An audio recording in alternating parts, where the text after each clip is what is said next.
Hello everyone, welcome back to my channel. तो चलिए आज बात करते हैं कि हम लाइसेंसिंग एग्ज़ाम की प्रिपरेशन कैसे कर सकते हैं। जैसे कि आप सबको पता है कि मैं पिछले काफ़ी टाइम से रेडियोलॉजी की वीडियोस अच्छे तरीके से अपलोड नहीं कर पा रही हूँ और मैंने आप लोगों को बताया था कि मैं रिसेंटली मूव हो चुकी हूँ कंट्री से, तो और मैं अब यहाँ पे हूँ, वो आप सबको मैंने ऑलरेडी पुरानी एक वीडियो में बता दिया है। तो चलिए वहाँ पे लाइसेंसिंग की प्रिपरेशन कैसे करते हैं उसके बारे में बात करते हैं।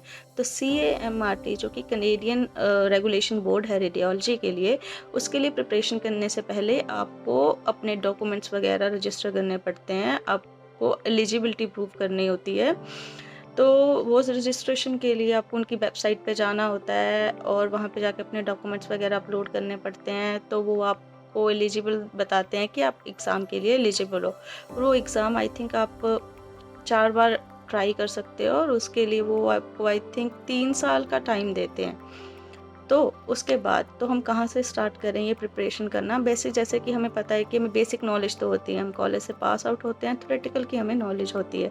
उसके बाद हम प्रैक्टिकल के लिए ट्रेनिंग पे जाते हैं, तो हमें प्रैक्टिकल की नॉलेज भी हो जाती है। तो बेसिकली हमारा बेस तो क्लियर होता है, बट फिर भी जब हम कॉम्पिटेंसी एग्ज़ाम्स के लिए जाते हैं, हम लाइसेंसिंग एग्ज़ाम्स के लिए जाते हैं, तो हमें अच्छे से प्रिपेयर होके जाना पड़ता है।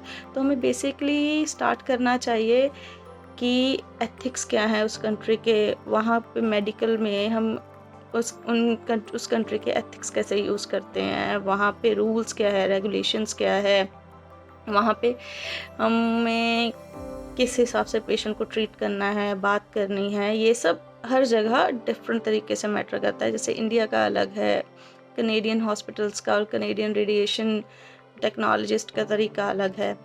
तो हाँ, तो हम बात करते हैं प्रिपरेशन की। तो हमें स्टार्ट करना होता है रेडियोलॉजी प्रोसीजर एंड पैथोलॉजी से। तो हमें ये सब पता होना चाहिए, ये बेसिक है।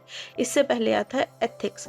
सो हमें एथिक्स का पता होना चाहिए, हमें रूल्स का पता होना चाहिए, हमें ये पता होना चाहिए कि पेशेंट्स के क्या वैल्यूज़ हैं और स्टाफ की क्या वैल्यूज़ हैं और एथिक्स क्या हैं, ये सब हमें पता होना चाहिए। तो आप ये सब CAMRT की वेबसाइट पे जाके पढ़ सकते हैं। और दूसरा होता है patient management. And patient management में ये आता है कि आपको पेशेंट के बारे में, पेशेंट की practice, patient care, patient procedures, ये सब के बारे में पता होना चाहिए। तो उसके बाद आता है तीसरे नंबर पे रेडियोलॉजी इक्विपमेंट एंड इमेजिंग, जो कि हमारा थ्योरेटिकल बेस्ड भी है, हमारा प्रैक्टिकल बेस्ड भी है। तो थ्योरेटिकल बेस्ड में ये होता है कि हमें पता होना चाहिए क्या रूल्स हैं, कैसे हम पेशेंट की पोजीशनिंग करते हैं, कैसे हम पेशेंट के साथ अपनी नॉलेज शेयर करते हैं, कैसे हम पेशेंट को कंफर्टेबल करते हैं। एंड इमेजिंग में ये है कि आपको पोजीशनिंग का पता होना चाहिए, इमेज रीड करनी आनी चाहिए, पता होना चाहिए कि एग्जैक्टली सही पोजीशन है या नहीं।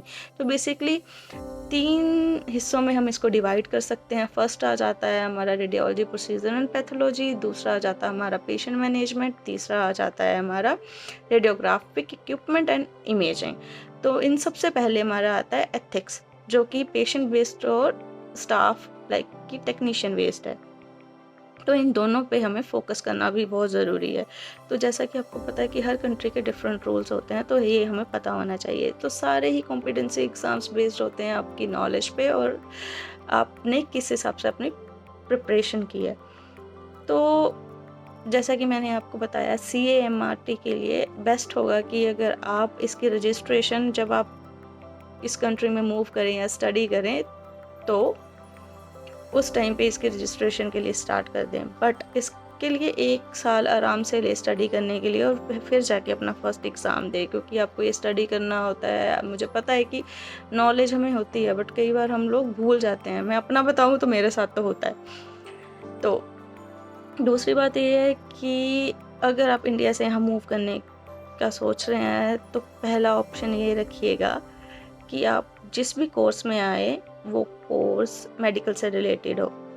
और दूसरा ये है कि आप उस कोर्स में आने के बाद इसकी रजिस्ट्रेशन के लिए तैयारी करें। देखें कि इसकी वेबसाइट पे जाके आपको क्या-क्या डॉक्यूमेंट्स चाहिए, किस तरीके से आप इसमें रजिस्टर कर सकते हैं और उसकी वैलिडेशन आपको कितने साल की मिली है। बट इतना तो है कि 3 साल के लिए आई थिंक ये वैलिड होता है और 4 बार आप एग्ज़ाम के लिए एलिजिबल होते हैं। और इसके बाद ये है कि आपको ये एग्ज़ाम क्लियर करना होता है 4 अटेम्प्ट्स में।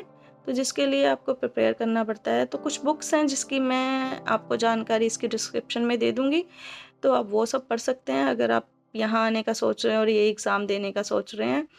बाकी ऑल द वेरी बेस्ट, मिलते हैं नेक्स्ट वीडियो में। Bye bye.